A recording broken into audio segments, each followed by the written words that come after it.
Assalamualaikum warahmatullahi wabarakatuh. Bertemu kembali dalam pelajaran matematika bersama Pak Charlie.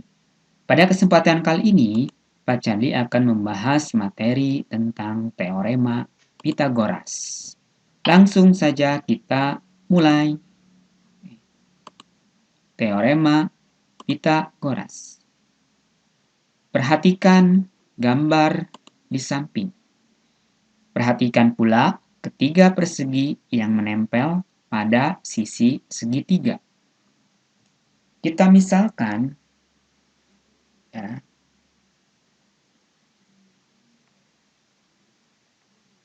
persegi ini yang pertama adalah ini.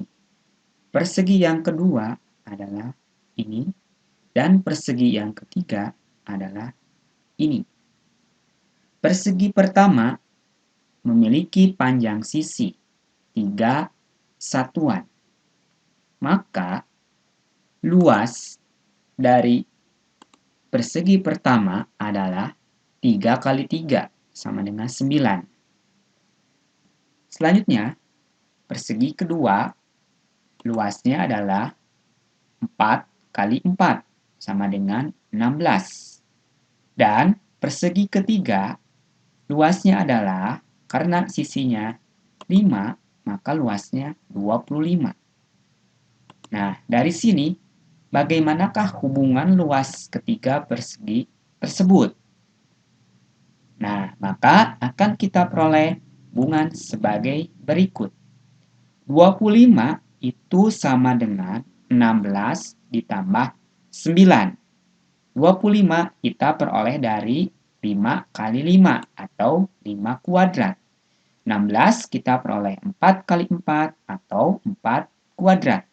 Dan 9 kita peroleh dari 3 kali 3 atau 3 kuadrat. Dari sini terlihat bahwa kuadrat sisi terpanjang, nah yaitu AC ya, dengan panjang sisinya 5 sama dengan jumlah kuadrat dari sisi-sisi yang lainnya. Nah, inilah yang dinamakan dengan teorema Pitagoras, yaitu pada suatu segitiga siku-siku berlaku kuadrat sisi terpanjang sama dengan jumlah kuadrat sisi-sisi yang lainnya.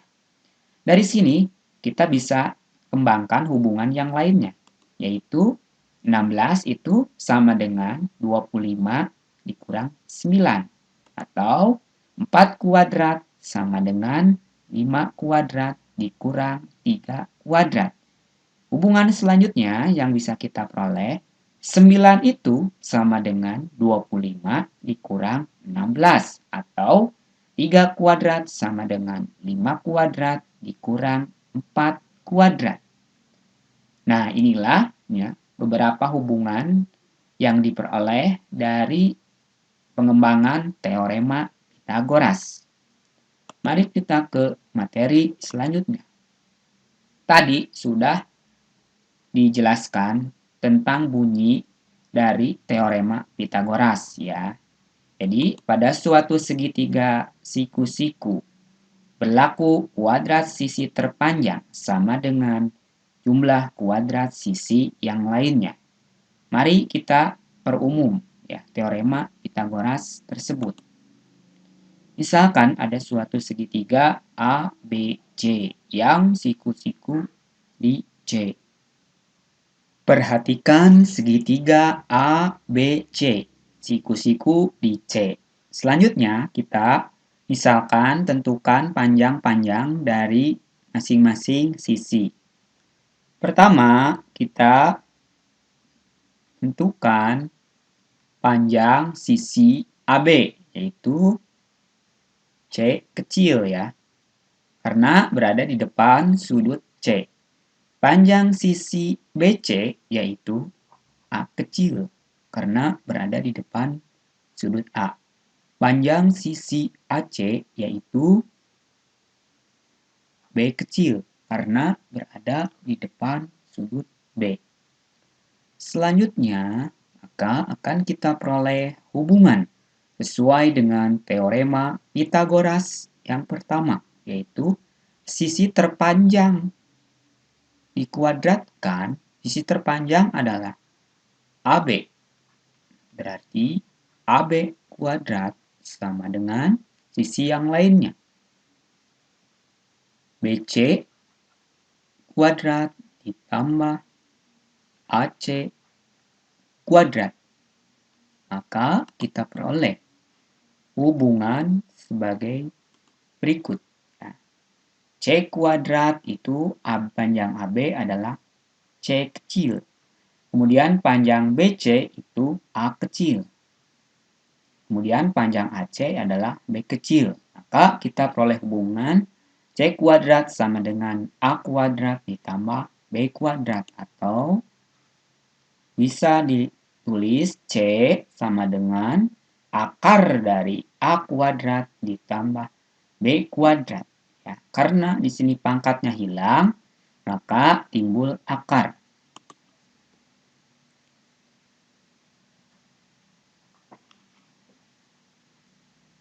Selanjutnya, ya, kita juga peroleh B kuadrat itu sama dengan C kuadrat dikurang A kuadrat.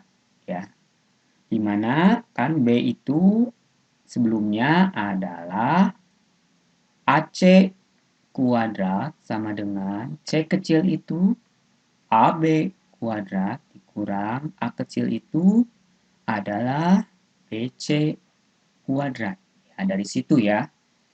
Maka dapat juga ditulis sebagai B sama dengan akar dari C kuadrat dikurang A kuadrat.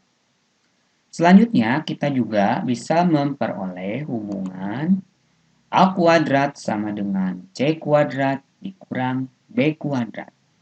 Di mana panjang A itu sebelumnya adalah BC kuadrat sama dengan AB kuadrat dikurang B kecil itu AC kuadrat. Nah, itu sebelumnya ya, maka kita peroleh tadi A kuadrat sama dengan C kuadrat dikurang B kuadrat. Atau bisa juga ditulis sebagai A sama dengan akar dari C kuadrat dikurang B kuadrat. Nah, ini pengembangan dari teorema Pythagoras ya. Yang pertama ini ya, ini teorema Pythagorasnya. Kemudian bisa juga ditulis dalam bentuk ini ya. Dari sini itu bisa dikembangkan menjadi yang kedua, ini bentuk yang kedua atau bentuk yang ketiga. Itu ya, pengembangan dari teorema Pythagoras jika disajikan secara umum.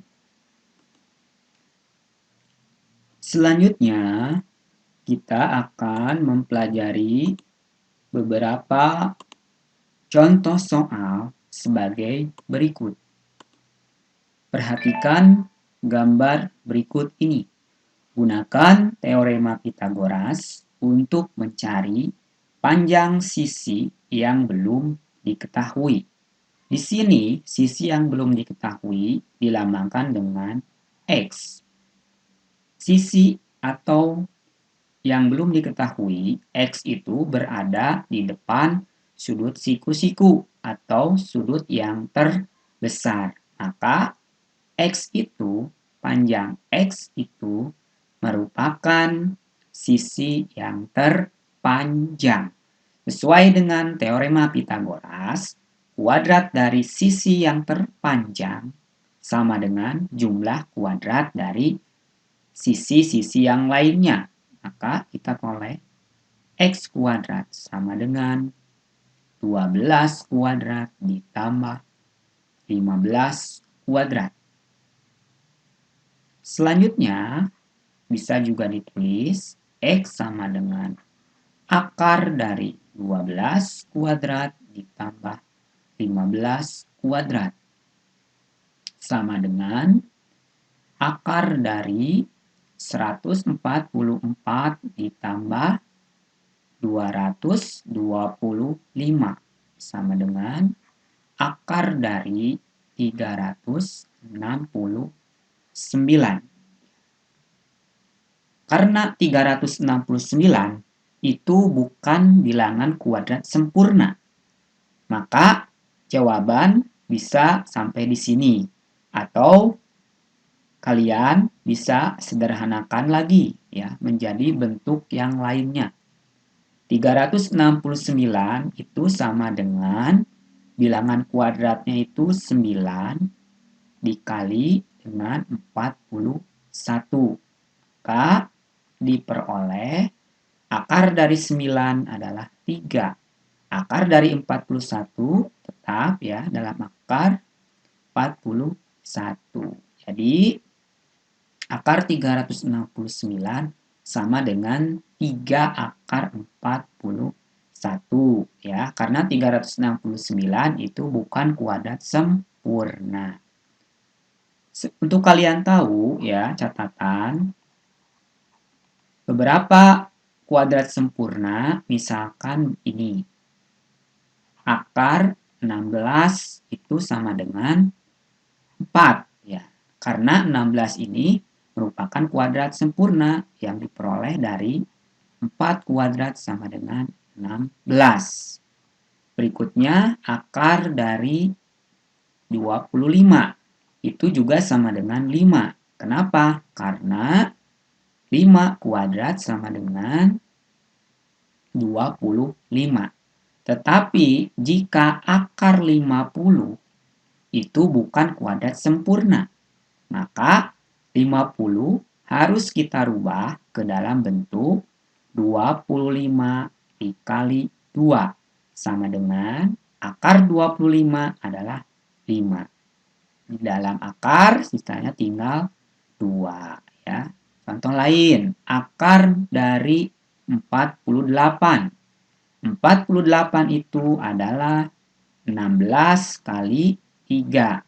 Akar 16 itu adalah 4 di dalam berarti 3. Nah, itu beberapa catatan merubah bentuk akar ke dalam bentuk campuran ya, ada bilangannya dan ada akarnya. Jadi bisa disederhanakan beberapa bentuk tertentu ya.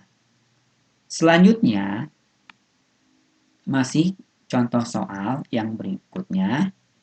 Suatu segitiga siku-siku memiliki panjang hipotenusa 17 cm dan panjang salah satu sisi tegaknya adalah 15. Maka panjang sisi tegak lainnya adalah.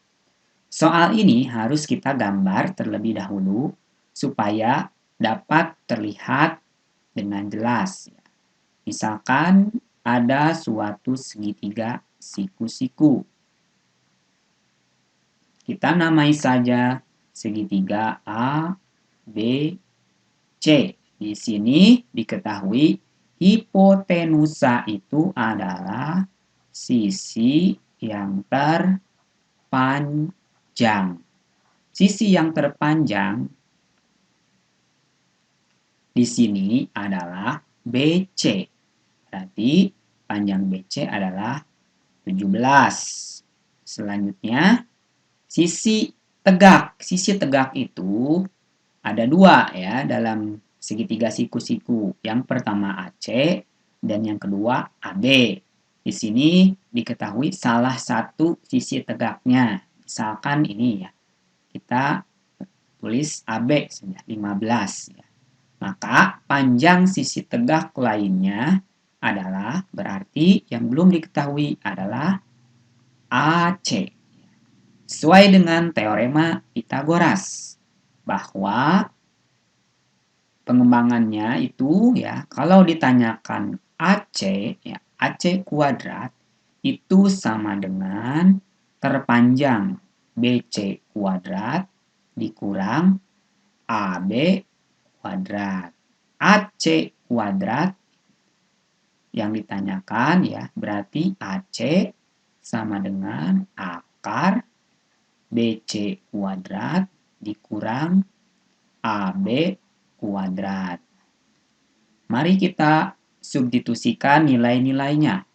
BC itu 17 ya dikuadratkan dikurang AB itu 15 kuadrat. Maka akar dari 17 kuadrat yaitu 289 dikurang 15 kuadrat yaitu 225. Berarti diperoleh akar dari 289 dikurangi 225 menghasilkan 64. 64 ini merupakan bilangan kuadrat. Maka akar dari 64 itu adalah 8. Ya. Kenapa? Karena 8 kuadrat itu sama dengan 64. Sehingga akar dari 64 itu adalah 8. Seperti itu ya. Jadi kita tahu panjang sisi tegak yang lainnya atau disebut AC sama dengan 8. Ya, itu contoh yang kedua. Berikutnya masih ada lagi contoh yang ketiga. Nah, perhatikan gambar di samping. Tentukan panjang diagonal sisi AC dan sisi dan diagonal luang EC. Kita lihat satu persatu. Dari mulai AC. AC itu kita bisa lihat di situ ada segitiganya. Kalau kita pindahkan, yang memuat AC salah satunya adalah segitiga A di sini, B dan C ya. Di mana panjang AB itu 8 dan panjang BC itu adalah 6. Nah, maka panjang sisi AC bisa kita cari dengan menggunakan teorema Pythagoras. AC merupakan sisi yang terpanjang. Kenapa? Karena berada di depan sudut siku-siku. Berarti AC kuadrat sama dengan AB kuadrat ditambah BC kuadrat. Ya. AC sama dengan akar dari AB kuadrat ditambah BC kuadrat. Kita substitusi nilai-nilai yang sudah ada. AB 8 kuadrat ditambah BC 6 kuadrat sama dengan akar dari AB tadi 8 kuadrat 64 ditambah BC 6 kuadrat 36 sama dengan akar dari 64 ditambah 36 100. Akar dari 100 adalah 10 karena 10 kuadrat itu sama dengan 100. Maka akar 100 adalah 10. Kita sudah tahu ya panjang AC adalah 10. Selanjutnya kita akan mencari panjang EC. EC itu kita bisa peroleh segitiga yang baru yang memuat EC. Yaitu segitiganya adalah A, C, dan E ya, yang siku-siku di A. Ada tanda siku-sikunya. AC tadi sudah kita peroleh yaitu 10. Kemudian AE itu sama aja dengan panjang BF. Sama juga dengan panjang CG ya. Dalam balok merupakan tinggi balok yaitu 5 cm. Yang ditanyakan adalah panjang EC. EC dalam segitiga merupakan sisi yang terpanjang. Maka EC kuadrat sama dengan AC kuadrat ditambah AE kuadrat sama dengan akar dari AC itu 10 kuadrat ditambah ya AE-nya itu 5 kuadrat. Nah, ini sudah EC ya. Mencari EC. AC-nya 10 dikuadratkan ditambah AE-nya 5 dikuadratkan. Maka kita hitung 10 kuadrat 100 ditambah 5 kuadrat 25. Berarti sama dengan akar dari 125. 125 itu bukan merupakan kuadrat sempurna. Maka kita rubah menjadi 25 kali 5.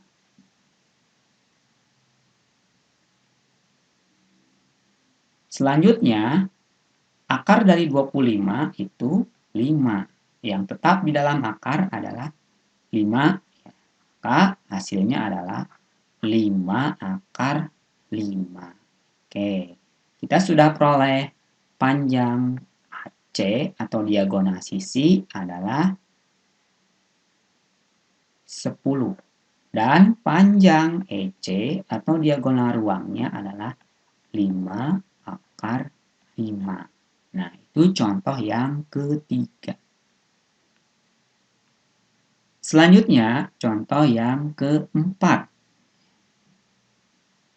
Ini merupakan soal cerita dalam bentuk Pitagoras yang harus diselesaikan.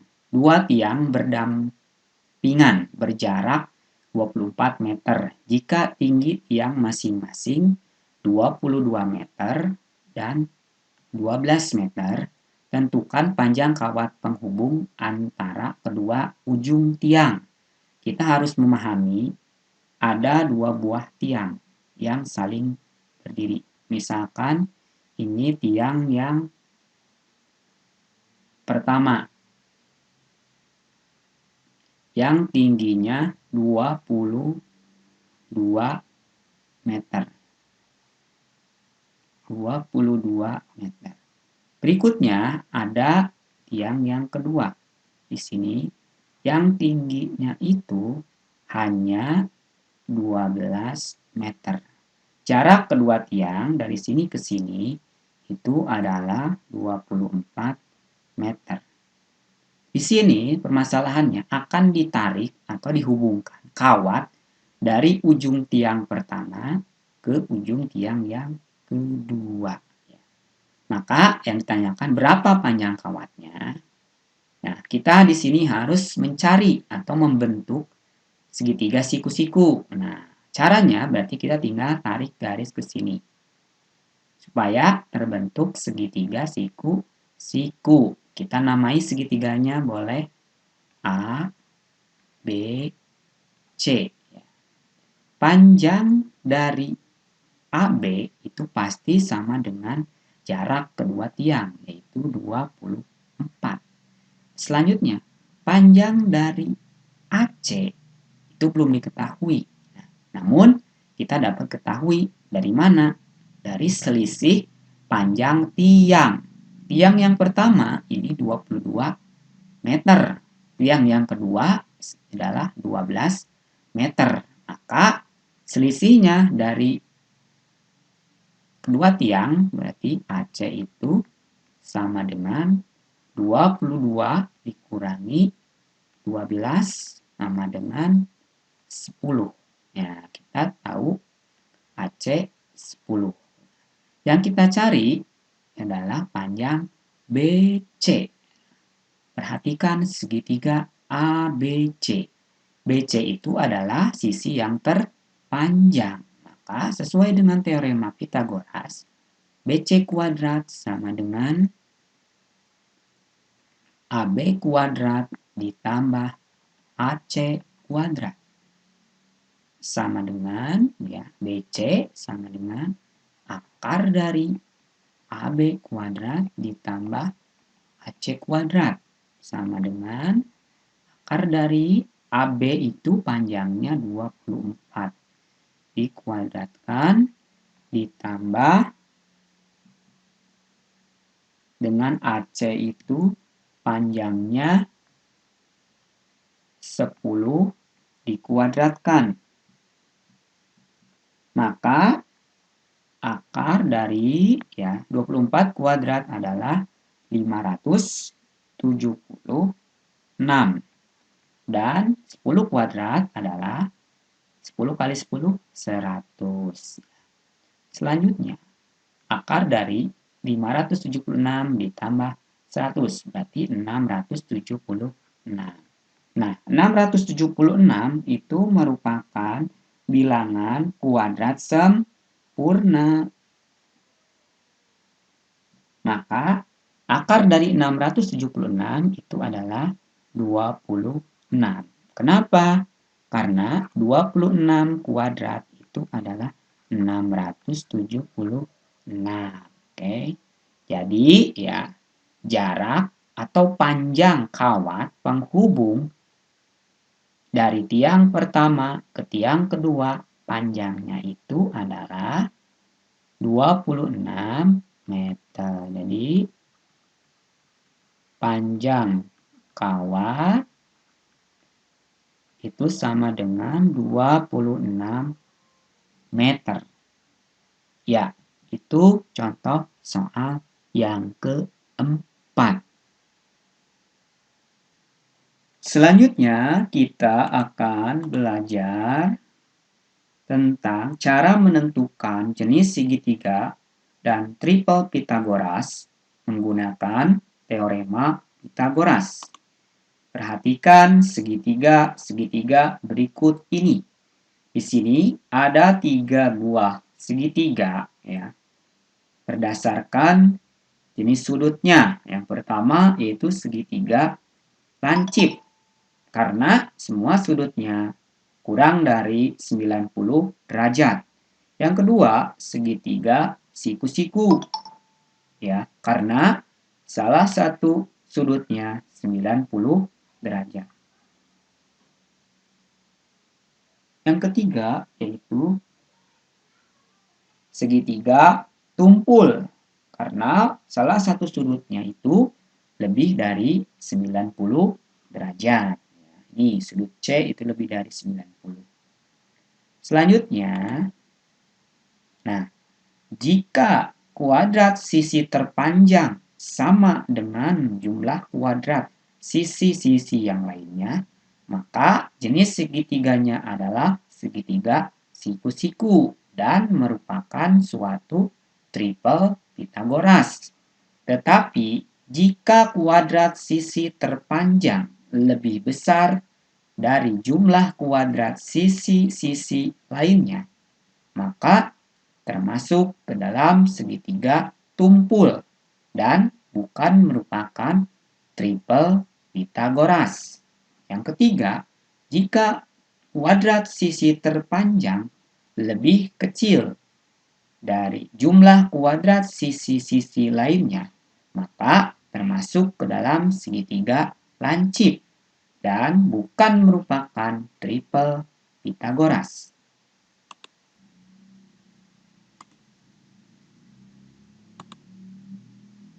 Perhatikan contoh soal berikut ini.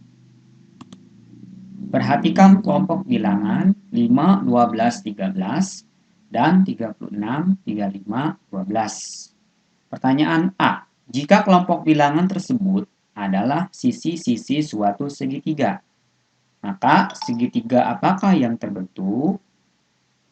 Untuk menjawab pertanyaan tersebut, kita tulis, ya, sisi-sisi yang tadi sudah ada. Kelompok pertama yaitu 5, kemudian 12, kemudian 13. Dan kelompok yang kedua yaitu 36, 35, dan 12. Kita lihat kelompok pertama. Pertama-tama kalian harus mencari sisi yang terpanjang. Di sini sisi yang terpanjang adalah 13. Maka menurut teorema Pythagoras, 13 kuadrat. Ya, tanda tanya, ya. Kita belum tahu apakah ini sama dengan lebih besar atau lebih kecil. Maka kita gunakan tanda tanya terlebih dahulu. Sisi yang lainnya, berarti yang lainnya 12 kuadrat ditambah 5 kuadrat. 13 kuadrat 169. Tanda tanya. 12 kuadrat 144. Ditambah 25. Nah, kita lihat. 144 ditambah 25 ternyata hasilnya 169. Maka tanda tanya yang tadi itu kita bisa ganti dengan sama dengan karena nilainya sama. Maka 5, 12, 13 itu merupakan segitiga siku karena sama. 169 sama dengan 169. Selanjutnya, yang kelompok bilangan yang kedua. Kita lihat. Pertama-tama kita cari bilangan yang paling besar, ya, yaitu 36 atau sisi yang terpanjang. Maka sesuai dengan teorema Pitagoras, 36 kuadrat, tanda tanya, sisi yang lainnya 35 kuadrat ditambah 12 kuadrat. 36 kuadrat itu hasilnya 1296. Tanda tanya, 35 kuadrat itu hasilnya 1225 ditambah dengan 144.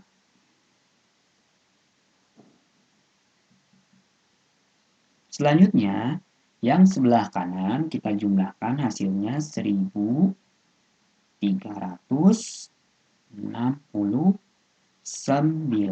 Sedangkan yang tadi yang kiri itu 1296.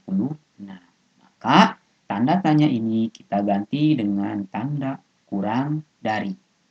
Oleh karena itu, kesimpulannya, karena 1296 kurang dari 1369, maka segitiga yang terbentuk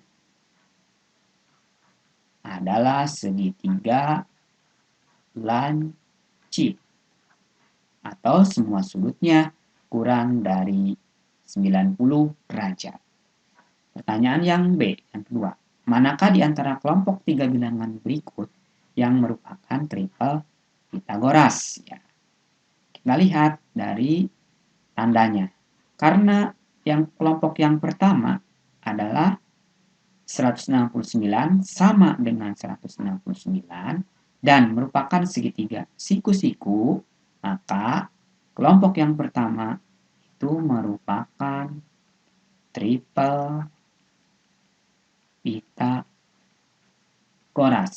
Sedangkan kelompok yang kedua, karena 1296 kurang dari 1369 dan segitiganya juga segitiga lancip, maka ini bukan triple Pitagoras.